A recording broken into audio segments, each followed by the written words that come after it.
You'd never notice it, not unless you were drunk, desperate, or just wandering somewhere you shouldn't be. Behind the bright flashing lights and endless clattering of silver balls in an old pachinko parlor in Osaka, there's a narrow alley. It smells like mold, soy sauce, and something older than the building, older than the city. At the end of that alley, hidden behind rusted air conditioner units and stacks of broken crates, there's a door, a wooden shrine door, almost, fused into the back wall of the pachinko parlor. No signs, no lamps, just a thin red string tied across the handle like someone was trying to keep something in.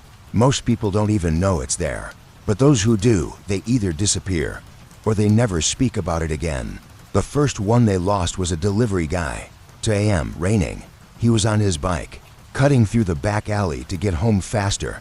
He texted his girlfriend, some creepy shrine behind the parlor law. Weird vibes, she replied. Take a photo. He never did. His phone was found in a puddle 2 blocks away, cracked but still buzzing. The last thing on it, a voice memo, 3 seconds long. Breathing, rustling, cloth, then a wooden bell ringing. No one talks about the shrine, but there are whispers. Don't offer anything unless you know what it wants. If you touch the door, close your eyes before you turn away. Never look inside, never. Some say it's a forgotten god, buried beneath concrete and neon. Others think it's not a god at all, just something we use to worship out of fear. Whatever it is, it doesn't like being disturbed, especially not by tourists lighting incense for fun, or vloggers whispering this is so cursed. Bro before stepping over the rope meant to keep them safe. And the weirdest part, the pachinko parlor knows. They've bricked up part of the hallway that used to lead to the back. Security cameras are pointed away from the alley. Ask any employee, and they'll shrug and say, there's nothing there. But their eyes dart, their fingers fidget, like they're lying or remembering. They say if you mess up the offering even 1 coin too little, even the wrong kind of incense, it'll know. It'll wait until you're asleep, until your dreams start to change, until the sound of bells follow you everywhere. And one night, when you wake up, you won't be in your bed. You'll be kneeling on old stone in the dark, and something will be watching from behind the door. Asterisk, his name was David Lin, half Chinese, half American, backpacker, been traveling through Japan solo for about 3 weeks. He loved weird shit, haunted forests, abandoned temples, urban myths, the kind of guy who thought ghost stories were just good YouTube content. He heard about the shrine from a bartender in Namba. She told him not to go. It's not for you, she said, lighting a cigarette with a shaking hand. It's not even for us. David laughed it off. The next night, he found the alley. It was colder than the rest of the street, quieter, like the pachinko sounds had been vacuumed out of the air. The shrine looked exactly like he'd imagined. Rotten wood, thin red rope, faint scent of something burned long ago.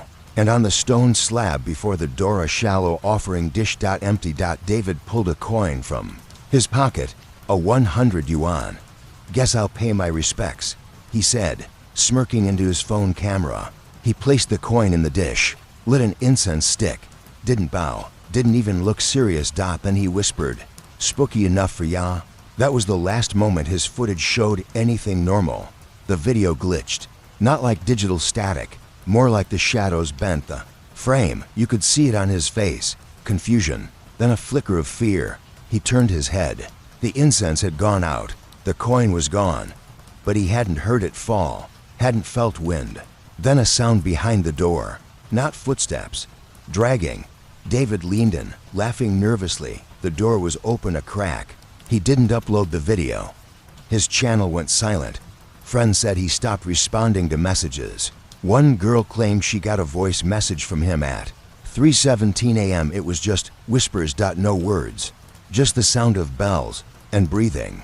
They found David's luggage still in his Osaka hostel room, passport untouched, wallet still there, but no one ever found David, except maybe the shrine, because 2 nights after he vanished, the pachinko parlor's security guard quit. He walked out mid-shift, shaking, and never came back. What he told his co-worker, I saw someone on the monitor at the shrine. He was kneeling, facing the door, and the door was open. To this day, the offering dish is never empty for long. But the coins inside, they're always old, like pre-war old, covered in dust, and no one sees who leaves them. Or if they ever walk back. Out of that alley. Asterisk. Her name was Naoko Shimizu. Worked at the Pachinko Parlor for 9 years. Never spoke much, never smiled. She'd come in early, leave late. Always avoided the back alley. Until one night, the power went out. Not the whole building, just the hallway near the back. They asked Naoko to check the fuse box. She didn't want to. She hesitated, but she went anyway, holding a small flashlight, one of those cheap ones that flicker when you breathe wrong. She was gone for 26 minutes. When she came back, her face was pale, her shirt was torn, and she couldn't stop whispering one word.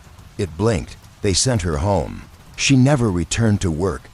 But 2 weeks later, she agreed to meet with a journalist who'd been collecting stories about the shrine. He didn't expect much. What he got: a confession, a warning, and one Polaroid. Naoko's story: I didn't mean to look. I swear I didn't. The flashlight died right as I passed the alley. But there was light coming from the shrine, like candles flickering through the wood. I heard something breathing, deep and wet, like lungs full of water. And then it opened the door, not wide, just a crack, enough for me to see an eye. Too big, too human, but too wrong, like it had never closed before, like it had been watching since before I was born. And then it blinked, and I ran. The Polaroid she handed the journalist was damaged, but if you tilt it under the light, just right, you see the edge of the shrine door, and something behind it. A shape, a line, maybe an arm, maybe a face, or maybe it's just a shadow of whatever watches from inside. The journalist who interviewed Naoko, he posted her story online, Reddit, paranormal forums, even TikTok. Most people said it was fake, another creepypasta. But 2 days after the post went viral, he went missing. His laptop was still on, the screen frozen on a zoomed-in image of the Polaroid. And the file name? It_sees_u.jpg. People still visit the alley, some to prove it's fake, some to leave offerings, but no one stays long, because everyone feels it, the watching, like something ancient is curled just beyond the wood. Hungry, patient. And now aware. Because we're telling its story. Her name was Emily Tran, David Lynn's cousin. She hadn't spoken to him in years. Not since their awkward family reunion in California. But when he vanished, his parents reached out. They said the police in Osaka had nothing, no leads, no suspects, just silence. So Emily booked a flight. She was a freelance documentary editor. She knew how to dig, and she had one advantage. David had shared his trip logs with her on Google Drive, including a private folder called Shrines. One video was corrupted. Another was incomplete, but one file had sound. 3 seconds, a wooden bell, breathing, and something that sounded like cloth dragging over stone. Emily arrived in Osaka with a camera, a pocket recorder, and a list of places David had visited. The Pachinko Parlor was still there, flashy, loud, crowded, but no one wanted to talk about him. She showed his photo. They shrugged, looked away. Finally, a janitor pulled her aside. He didn't speak much English, just 2 words, don't dig. And then, softer, too late. She found the alley on her second night, exactly where David marked it on his map. It didn't look special. A narrow path between the buildings, smelled like mildew and garbage. But halfway in, the sound of the pachinko machines faded. Not dimmed, vanished. Like the alley was wrapped in something heavier than air. At the end, the shrine, the rope was still there. The offering dish still sat on the cracked stone. Someone had left a single copper coin. Old, war era, worn smooth. Emily raised her camera, zoomed in, then her phone buzzed. No number, just a notification. Look behind you. She turned. No one. But when she looked back, the coin was gone. She ran, didn't sleep, didn't talk to anyone. But she kept the footage, studied every frame. In one clip, just one, there was a flicker of motion behind the shrine door. Not shadow, not wind, a hand. bent wrong, fingers too long, as if it hadn't touched daylight in centuries. Emily hasn't posted anything publicly. Not yet. But she sent one email to a friend back home. Just a sentence. I think it's not just a shrine. It's a door, attached, a screenshot. Grainy, dark, zoomed-in frame of the shrine. If you brighten it, adjust the contrast, enhance the shadows, you'll see something. Something staring back. Asterisk Emily didn't go back to the shrine. She wanted to. Every cell in her body told her to. But something deeper, primal, said don't. So she stayed in her hotel, curtains closed, lights on, every sound recorded. Just in case. On the second night, she woke up at 3:12 a.m. No reason. No noise, just awake. She checked her phone. One new voice message, no caller ID. She hit play. Wind. Bells, whispering.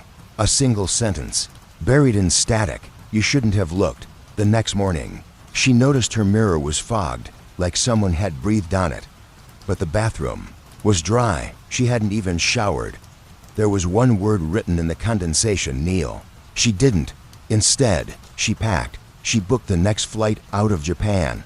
But the airport felt wrong. Everyone's face looked slightly off, like masks that didn't fit right. Smiling too wide. Eyes that didn't blink. And then she heard it.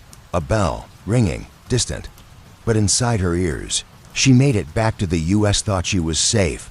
But the dreams started, not nightmares. Memories, but not hers. Dark stone corridors, dripping walls, candles burning blue. And always, always, the door, wooden, cracked, half open. Sometimes, something behind it whispers her name. Other nights, it breathes in sync with her. She stopped sleeping, stopped eating. But the worst part, she started drawing. Dozens of pages, scribbled without thinking, each one the same. The shrine, the dish, and behind the door. And last week, she sent a final email to her friend. Subject, it's not bound to Japan. Body, I thought it lived in the shrine. I was wrong. It was waiting in the shrine. Now it knows where I live. It doesn't care about borders or oceans. I hear the bells when my fridge hums. I see the door in my apartment floorboards. I think I brought it home. Attached was a photo. Blurry, grainy, from her hallway at night. The corner of the frame showed a shadow, human-shaped, to tall, to thin. And where its face should be, the same eye from the shrine. Open, unblinking, watching.